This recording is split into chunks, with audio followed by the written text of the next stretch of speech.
So recently on Something in the Sea, they've put a ton of the old information back in the archive, and a ton of new information has been spat out.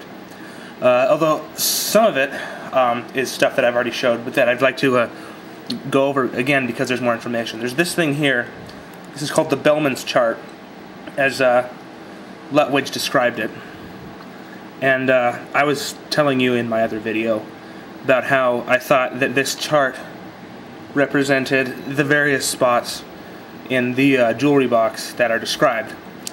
And so what I did to prove this is I got a little world map here and marked all the locations with a pen, and it's hard to tell on here because of the thickness of the computer paper.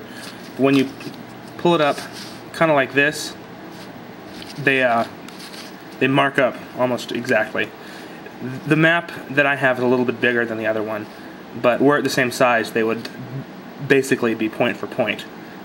So there's no doubt now that this thing here, the Bellman's chart, does correspond to the coordinates, and the icy triangle here is where Rapture is.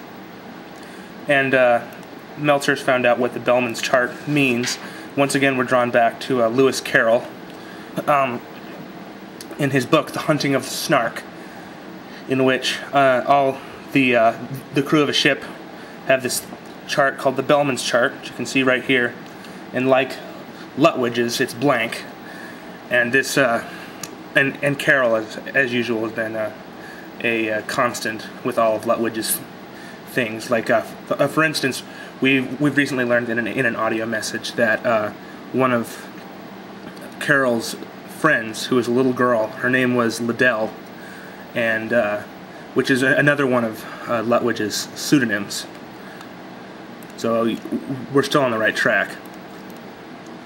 As well, there's been one more thing in the on his desk. This concerns the frozen triangle, and basically what it is almost exactly what I guessed it would be, which is sort of a northern Bermuda Triangle.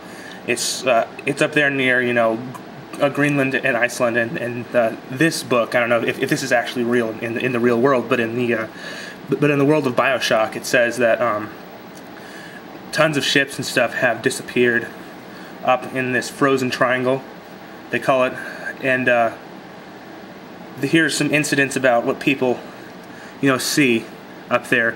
Interestingly, they all take place after 1946, which is the year that Rapture was founded. There's none before there, and there's one every couple of years afterwards.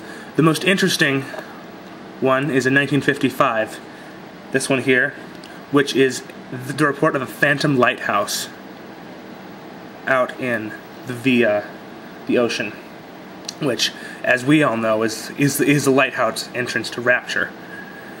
Even though, you know, the people don't know this, and, you know, there's all these other ones about people, you know, disappearing strangely, which, you know, either they were killed or taken captive because they found out about Rapture, or they just were going to Rapture and they found it and decided it was a lot better than where they were. Interestingly enough, right here, 1960 at the bottom, this is the plane that Jack was on.